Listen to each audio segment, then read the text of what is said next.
नमस्कार मित्रांनो, तुमच्या सर्वांचं स्वागत आहे आपल्या पहिल्या ब्लॉगमध्ये. आज आपण चाललो आहे बापूजीवाचं दर्शन घ्यायला. हे आमचे आहे आणि पुढं बसली हो काही दिदी हे मागं बस आणि आता आम्ही गाडी लावतो आहे मंदिरापाशी. गाडी लावायची मस्तपैकी सावलीत निवांत एकदम थंड होईल तवर आपण दर्शन घ्यायला जायचं आहे. आपल्या हो काही ह्या साईडला मागच्या बाजूला मंदिर आहे. कामाला दाखवतो हो काही मंदिर आहे, इथंच आपल्याला जायचं आहे.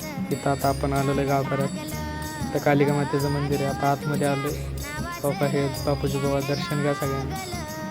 आता आपण प्रदक्षिणा करूया.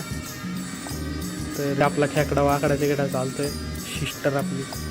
आणि आता ही जी पाया पडण्याची पद्धत बघा तुम्ही. फक्त हवेतच देवांच्या पाया पडायचं चाललं आहे. तर इथंच पाया पडून आपला ब्लॉग संपवतो. धन्यवाद.